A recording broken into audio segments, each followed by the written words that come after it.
Hello and welcome everyone. अब तक हमने हम प्राचीन इतिहास कर रहे थे, इसमें हमने जो देखा था हड़प्पा सभ्यता के बारे में हमने बात किया हुआ था, सिंधु घाटी सभ्यता के बारे में।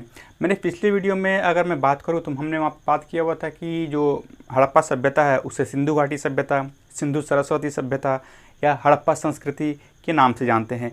अलग अलग इतिहासकार जो आर्कियोलॉजी डिपार्टमेंट के जो हेड या जो होते गए और उन्होंने अपना एक अलग अलग नाम देते गए। तो इस सिंधु घाटी सभ्यता को, जैसे मैंने बताया कि कई सारे नामों से हम जानते हैं, परंतु जो सबसे कॉमन जो नाम जिसे हम कहते हैं सिंधु घाटी सभ्यता या फिर हड़प्पा सभ्यता, उसमें मैंने साथ ही ये भी बताया था कि सिंधु घाटी सभ्यता या जो हड़प्पा सभ्यता है उसमें जो भी हमें साक्ष्य मिले हैं वो पिक्टोरियल साक्ष्य मिले हैं, रिटन एविडेंस नहीं मिले हैं, मतलब लिखित साक्ष्य नहीं मिले हैं, एक पिक्चर के फॉर्म में जैसे कुछ हमें एविडेंस मिले हैं, परंतु उन और जो भी लिखित भी मिले हुए हैं उनको आज तक कभी पढ़ा नहीं जा सका है। जो भी इंस्क्रिप्शन जो लिखे हुए हैं वो अभी तक किसी ने उसको कोई भी इंसान उसे आज तक पढ़ नहीं पाया है। और ये भी मैंने बताया था कि जो लिखने की जो उनकी कला थी वो ब्रूस्टोफेडन कला जो थी वो उस पर आधारित जो भी लिपियाँ इनकी मिली है उस पर हमने बात किया था कि जो हड़प्पा सभ्यता थी। तो इन सब चीज़ों में साथ ही मैंने ये भी बताया हुआ था कि उस वक्त क्या था कि मंदिर कहीं भी अभी तक इस सभ्यता में, सिंधु घाटी सभ्यता में कहीं मंदिर देखने को भी नहीं मिले हैं, परंतु लोग जो थे उस वक्त पूजा पाठ करते थे। तो उस वक्त जो लोग थे वो पीपल के पेड़ के पास पूजा करते थे, पुजारी भी हुआ करते थे, क्योंकि कुछ साक्ष्य मिले हैं, कुछ स्टैचू मिले हैं जहाँ पे दाढ़ी नुमा स्टैचू बनाए गए हैं। तो माना जाता है कि या तो वो दाढ़ी नुमा कोई पुजारी प्रिस्ट होंगे या फिर कोई राजा होंगे, ये ऐसा माना जाता है। साथ ही ये भी मैंने बताया था कि जो मेल गॉड हैं, मतलब कि जो पुरुष गॉड हैं, जो पुरुष देवता हैं, उनमें पशुपतिनाथ जो हैं भगवान शिव, उनकी पूजा की जाती है, ठीक है। और जो फीमेल गॉडेस हैं या जो देवी हैं, इनमें हम मातृदेवी मतलब कि जो धरती माता हैं उनकी पूजा उस वक्त काल में इनको माना जाता था। इसको थोड़ा सा और आगे बढ़ाते हैं कि पिछले लेक्चर से कंटिन्यू करते हैं। उसमें मैंने बताया था जो सिंधु नदी है या सिंधु घाटी जहाँ पे इसको बताया गया वो काफ़ी फैला हुआ, मतलब कि ये मिला हुआ था। जो ये सभ्यता थी ये काफ़ी पूरी तरह से विकसित सभ्यता थी। इसकी अगर बात किया जाए ना तो लगभग ये 3 देशों में फैला हुआ ये मिला हमें। शुरुआती दौर में तो चूँकि यह हड़प्पा सभ्यता इसलिए कहा गया क्योंकि जो पहली साइट मिली थी उसे हड़प्पा साइट मिली थी, हड़प्पा स्थल मिला था, इसलिए इसके हड़प्पा सभ्यता के नाम से जानते हैं, ठीक है। परंतु जब इसकी जैसे जैसे धीरे धीरे जब खोज होती गई तो इसे पता चला कि यह हमारे भारत देश जो हिंदुस्तान है, पाकिस्तान है और अफ़गानिस्तान है, इन 3 देशों में ये सभ्यता फैला हुआ है। तो अगर इसकी मैं बात करूं तो ये इधर अगर ये जो हम अगर बात करते हैं इधर जो हमारा पड़ता है, कौन सा पड़ेगा, हमारा वेस्ट साइड का पड़ेगा। तो वेस्ट साइड में जो है जो हमारा आमतौर पे क्या है कि एक जगह है सुतका गेडोर। सुतका गेडोर क्या होता है कि ये पाकिस्तान और बलूचिस्तान का जो सीमा है उस पे ये एग्जिस्ट करता है, और ये जो है यह दास्क नदी के किनारे ये यहाँ पे ये बसा हुआ है। तो सुतका गेडोर जो है जहाँ पे ये हमारा जो है ये पाकिस्तान और बलूचिस्तान, मतलब ये दरअसल पड़ता है, जो सुतका गेडोर है ये बलूचिस्तान में पड़ता है। तो बलूचिस्तान और पाकिस्तान के बॉर्डर से लेकर के ये फैला हुआ है आलमगीर जो कि यूपी में पड़ता है तक ये फैला हुआ है। और इधर अगर बात की जाए नॉर्थ में, तो नॉर्थ में ये मांडा जो कि जम्मू एंड कश्मीर में पड़ता है, वहाँ से लेकर के ये दाइमाबाद महाराष्ट्र तक फैला हुआ है। ये चारों जो सभ्यता है जहाँ मैंने बताया कि सुतका गेडोर कहाँ दास्क नदी तक के तट पे यहाँ पे ये स्थित है, वैसे ही ये जो मांडा है यह चिनाब नदी के तट पे स्थित है जहाँ पे ये हमें साइट मिला है। आलमगीर में जो है वो हिंडन नदी के किनारे स्थित है, वैसे ही दाइमाबाद में जो है वह गोदावरी नदी के तट पे स्थित है। इस तरह से देखा जाए तो ये बहुत ही फैला हुआ सभ्यता है। अगर इसकी हम जो ईस्ट से वेस्ट सभ्यता के फैले हुए की बात किया जाए तो ये लगभग बताया जाता है कि 1600 किलोमीटर की लंबाई है, और अगर ये नॉर्थ से साउथ की बात किया जाए तो लगभग कहा जाता है कि यह 1400 किलोमीटर की लंबाई है। और पूरे क्षेत्रफल की अगर बात किया जाए, पूरे जो क्षेत्रफल की अगर बात किया जाए कि जहाँ पे ये अफ़गानिस्तान से लेकर के पाकिस्तान और इंडिया में जहाँ भारत में जहाँ तक फैला हुआ है, तो पूरी क्षेत्रफल अगर एनसीईआरटी के हिसाब से अगर बात किया जाए 13 lakh kilometre, sorry 13 lakh NCERT के अकॉर्डिंग अगर बात किया जाए तो ये 13 लाख किलोमीटर स्क्वायर, मतलब 13 लाख वर्ग किलोमीटर में यह पूरा जो सभ्यता है, ये सिंधु घाटी जो सभ्यता है, ये फैला हुआ है। इस हिसाब से अब जैसे मैंने बताया कि ये आमतौर पे 3 जो देशों में फैला हुआ है, अफ़गानिस्तान, पाकिस्तान और हिंदुस्तान। तो जब इसकी शुरुआत जो हुई थी, वो दयाराम जो जॉन मार्शल थे, उनके नेतृत्व में क्या किया, दयाराम साहनी ने इस सबसे पहली जो साइट खोजी थी वो थी हड़प्पा साइट खोजी थी इन्होंने। और जैसे जैसे हुआ आज तक मौजूदा जो हमारा दौर है, यहाँ तक बात किया जाता है कि लगभग तीनों देशों की अगर जितनी भी खुदाई हुई है, जो स्थल मिले हैं, लगभग बताया जाता है कि 1500 स्थल इस खुदाई के दौरान मिले हैं, जिनमें से सिर्फ 2 ही स्थल है, सूरतगुई और मुंडीकाक जो है और सूरतगुई, ये 2 ही स्थल जो अफ़गानिस्तान में मिले हैं।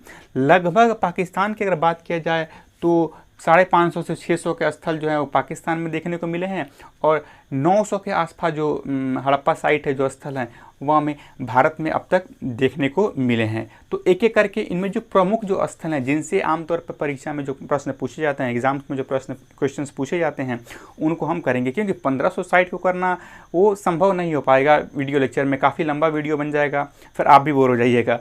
इसके वजह से जो प्रमुख जो इम्पॉर्टेंट जो साइट्स है, जहाँ से क्वेश्चन पूछे जाते हैं कि किन्होंने खोज करी थी, कौन कौन से चीज़ें वहाँ से मिली, और आखिर क्या क्या साक्ष्य मिले हैं, इनके आधार पर हम बात करते हैं। तो जो पहला अगर मैं बात करूं अफ़गानिस्तान, एक एक करके बात करेंगे, पहले अफ़गानिस्तान करेंगे, फिर पाकिस्तान करेंगे, फिर जो पाकिस्तान के जो प्रमुख जो साइट हैं, जो स्थल हैं, उनको करने के बाद फिर हम हिंदुस्तान में देखेंगे कि कौन कौन से साइट हमें देखने को यहाँ पे मिलते हैं।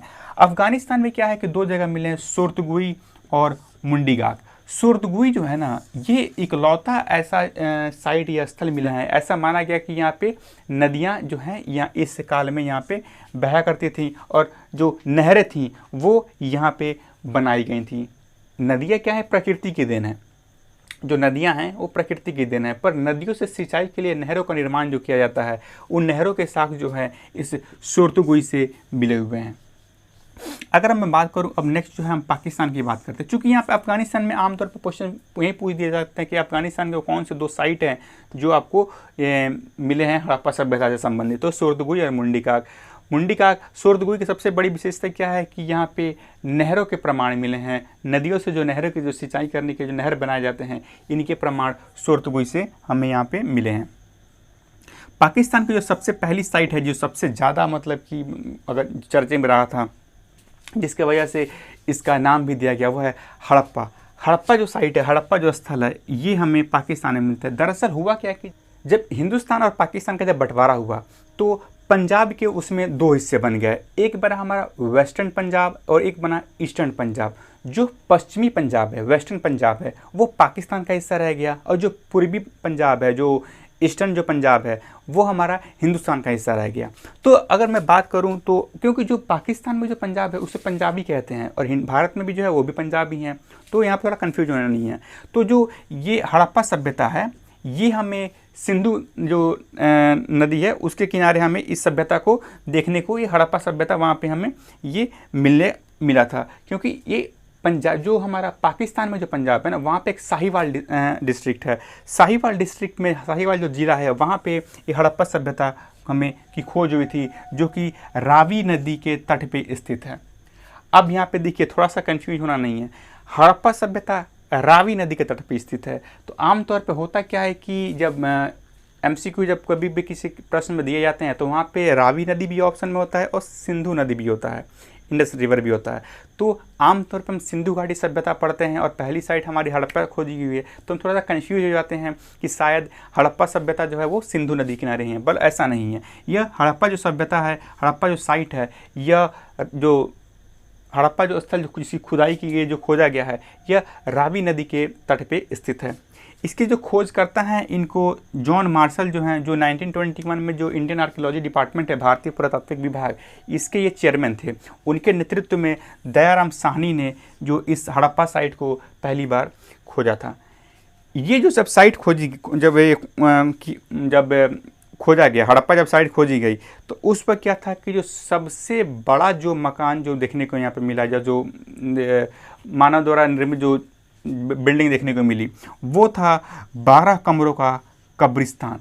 मतलब 12 रूम जो ग्रेवयार्ड है, जो कब्रिस्तान है, ये यहाँ पे देखने को मिला है। और ये सबसे बड़ा अब तक का ज्ञात जो इमारत है या मकान बोलेंगे या जो कब्रिस्तान बोलेंगे, ये हमें जानने को मिला। एक सबसे ज़्यादा प्रश्न पूछे जाते हैं जिसका नाम है R37, इस नाम को याद रखिएगा। R37 नामक कब्रिस्तान जो है इस हड़प्पा साइट से मिला है, जिसमें अब तक क्या है 57 कंकाल इसमें हमें देखने को मिले हैं।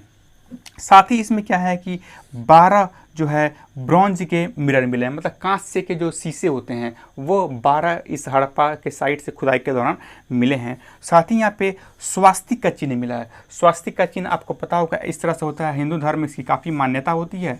ये जो आप देखते होंगे स्वास्तिक चिन्ह, सिंबॉलिक चिन्ह, यहाँ पे स्वास्तिक का जो चिन्ह है ये भी हमें हड़प्पा साइट से मिला है। तो ये इंपॉर्टेंट बन जाता है क्या कि वो स्वास्तिक का चिन्ह है कौन से हड़प्पा साइट से, कौन से सिंधु घाटी के जो स्थल है वहाँ से ये हमें मिला है। तो सिंधु घाटी स्थल में कौन से हड़प्पा साइट से ये स्वास्तिक का चिन्ह हमें देखने को यहाँ पे मिला है। साथ ही यहाँ पे क्या है ना कि जैसे मैंने बताया कि जब ये हड़प्पा साइट जब खुदाई हुई थी तो यहाँ पे कुछ स्टैचू जो मिले हैं जहाँ पे ये बताया जाता है कि जो उस वक्त प्रिस्ट एग्जिस्ट किया करते हैं, मतलब पुजारी होते हैं ना, वो एग्जिस्ट करते थे। क्योंकि जो मूर्तियाँ कुछ या स्टैचू जो मिले हैं उनमें दाढ़ी नुमा स्टैचू कुछ वहाँ पे जो मिले हैं कि लोगों को उस वक्त दाढ़ी हुआ करती थी, तो ये मान के चला जाता है कि उस वक्त पुजारी हुआ करते थे। और एक और चीज़ में जानने की ज़रूरत है, चूँकि इस जो भी इस साइट की जब खुदाई हो रही थी तो इसमें ये जाना गया कि उस वक्त खेती हुआ करती थी। चूँकि यह एक अर्बन सिविलाइजेशन था, एक नगरी सभ्यता थी, तो इसलिए यहाँ पे माना जाता है कि यहाँ पे खेती हुआ करती थी। क्योंकि कई विशाल इसमें अन्नागार जो हैं, जो ग्रेनरी हैं, ये भी हमें यहाँ पे देखने को इस सभ्यता में मिले हैं। इनमें व्हीट और बार्ली, गेहूँ और बाजरा या ज्वार बोलते हैं, इन दोनों के जो हैं वो साक्ष्य इस सभ्यता के दौरान हमें मिले हैं। साथ ही इसमें ये क्या है कि स्त्री के गर्भ से निकलता हुआ एक पौधा जो है ये इसके भी एक स्टैचू या बोलता है कि एक यहाँ पे मिला गया है। साथ ही एक और चीज़ मिला है, जो माउंट एबी का जो दुर्ग है ये मिला है। आखिर ये माउंट एबी के दुर्ग का जो नाम है ना, अर्नेस्ट मेके ने जो थे, जो कि एक खोजकर्ता भी माने जाते हैं इस सिंधु घाटी सभ्यता के भी, इनका भी एक बहुत बड़ा योगदान रहा है। इन्होंने माउंट एबी दुर्ग का नामकरण किया कि यहाँ पे इसकी जो खोज के दौरान, जो खुदाई के दौरान इसकी खोज की गई थी। क्योंकि चूँकि ये जो सभ्यता थी ये कुछ कहते हैं कि सेमी इंडस्ट्रियल मतलब अर्ध औद्योगिक सभ्यता थी, कुछ कहते हैं पूरी तरह से यह अर्बन सिविलाइजेशन था, नगरी सभ्यता थी। क्योंकि अलग अलग जो साइट या दो स्थल मिले हैं, कहीं कहीं पैसे मिले जहाँ पे लोग रहा नहीं करते थे, बल्कि पूरा का पूरा वहाँ पे सिर्फ व्यापार के लिए वो जगह जाना जाता था। उसी में स्टुअर्ट पिगट एक इतिहासकार थे जिन्होंने क्या किया, इस हड़प्पा साइट को अर्ध औद्योगिक शहर कहा है, मतलब सेमी इंडस्ट्रियल सिटी के नाम से इस हड़प्पा साइट को इन्होंने बताया है। और ये तो इन्होंने बताया, साथ ही इसका जो काम था ये हमारा यहाँ पे ख़त्म हो गया। अब दूसरे की बात करते हैं हम मोहनजोदाड़ो। मोहनजोदाड़ो जो है ना, मोहनजोदाड़ो का दरअसल में सिंधी जो लैंग्वेज है, सिंधी लैंग्वेज है, सिंधी जो भाषा है, इसमें इसे मोहनजोदाड़ो का मतलब होता है, वो होता है कि माउंट ऑफ डेड, मृतकों का किला। मतलब क्या है कि सिंधी भाषा में इस मोहनजोदाड़ो को मृतकों का टीला कहा गया है, माउंट ऑफ डेड कहा गया है। यह जो मोहनजोदाड़ो है वो सबसे बड़ा सिंधु घाटी स्थल अब तक का पाया हुआ है। क्योंकि हड़प्पा सभ्यता की प्रमुखता दो ही राजधानी थी, एक थी हड़प्पा, दूसरी थी मोहनजोदाड़ो। तो मोहनजोदाड़ो जो था वो सबसे बड़ा सिंधी स्थल जो है वो पाया गया है। यह क्या है, सिंध के लड़काना ज़िले के पास जो है, सिंधु नदी के पास किनारे ये मोहनजोदाड़ो जो शहर था ये स्थित था। यह पूरी तरह से एक अर्बन सिविलाइजेशन थी। यहाँ पे रोजगार के भी कुछ साक्ष्य मिले कि लोग यहाँ पर ट्रेडिंग, व्यापार, व्यवसाय वगैरह किया करते थे। इसके खोजकर्ता का जो श्रेय जाता है, उन 3 लोगों को इसका श्रेय दिया जाता है। एक है R.D. बैनर्जी, जिन्होंने 1922 में इसकी खोज या कुछ साक्ष्य इन्होंने डिस्कवर किया था। फिर आते हैं अर्नेस्ट मेके, जिनको 1927 में यहाँ से कुछ साक्ष्य मिले थे। और एक हैं मार्टिन व्हीलर, जिनको 1930 में यहाँ पे इस मोहनजोदाड़ो के साक्ष्य यहाँ पे मिलते हैं। क्योंकि मैंने बताया कि इसे सिंधी लैंग्वेज भी इस मोहनजोदाड़ो का कहा गया कि मृतकों का टीला कहा गया, मतलब कि माउंट ऑफ डेड कहा गया। यहाँ पे ग्रेट बाथ, ये प्रश्न पूछा जा चुका है कई एग्जाम्स में और शायद आगे भी पूछा जा सकता है। ग्रेट बाथ, जिसे विशाल स्नानागार कहा जाता है, ये यहाँ पे मिला है। जो ये मोहनजोदड़ो है यहाँ से ये हमें देखने को मिला है। इस ग्रेट बाथ की जो विशाल स्नानागार की सबसे बड़ी विशेषता क्या है कि उस वक्त ऐसी कल्पना, ऐसी संरचना, ऐसी डिज़ाइंस को बनाना और एग्जीक्यूट करना मतलब कि एक आश्चर्यजनक सा चीज़ जान पड़ता है। क्योंकि इसकी सबसे बड़ी विशेषता क्या थी अगर मैं बात करूं तो थोड़ा सा समझने की आपको मैं कोशिश कराता हूं कि इसमें क्या था। मान लिया जाए कि ये जो था ये एक स्नानागार है, ठीक है। इसके जो नॉर्थ एंड साउथ में जो हमारा नॉर्थ का हिस्सा था यहाँ पे सीढ़ीनुमा स्ट्रक्चर बने हुए थे, ठीक है। और बगल में रूम में क्या होता था, एक एडजस्टेंट कोई कमरा होता था जहाँ पे क्या था कि अगल बगल के कुओं से क्या था वहाँ पे पानी लाया जाता था और इसको यहाँ पे ट्रांसफ़र किया जाता था। और जो इसका बेसमेंट था इस स्नानागार का जो यहाँ पे ग्रेट बाथ बनाया गया था उसमें ग्रेफाइट जिप्सम और चारकोल, आमतौर पे चारकोल और जिप्सम का इस्तेमाल किया था ताकि उसके फाउंडेशन से पानी का कोई लीकेज ना हो। जिप्सम चूँकि एक हार्डेस्ट मटेरियल जब सेटल होने के बाद बन जाता है उसमें चारकोल बिछा दिया जाए तो चूँकि वो मॉइस्चर और पानी का अब्जॉर्ब करता है तो वहाँ पे सीपेज होने के चांसेस नहीं बनते हैं। इसी के कारण इसके इस स्ट्रक्चर के कारण इसे जॉन मार्शल ने इसे इस ग्रेट बाथ को surprising structure of the world कहा, मतलब कि विश्व का एक आश्चर्य जो जनक संरचना के नाम से इसे जाना गया। फिर दूसरा जो एक और चीज़ हमें यहाँ पे मिलता है ग्रेट ग्रैनरी। ग्रेट ग्रैनरी जो है जहाँ पे अनाजों की इकट्ठा की जाती है, जहाँ पे अनाजों की जो है एक तरह से एक बोल सकते हैं कि एक वेयर हाउस है जहाँ पे अनाजों को इकट्ठा किया जाता है। ग्रेट ग्रैनरी मिला है जहाँ पे लार्जेस्ट स्ट्रक्चर जो है इस मोहनजोदड़ो का मिला है। खुदाई के दौरान अब तक मोहनजोदड़ो से कोई भी ना कब्रिस्तान नहीं मिला है, तो यहाँ पे मान के चला जाता है कि उस वक्त लोगों को दफनाया नहीं जाता था बल्कि लोगों को जलाया जाता था।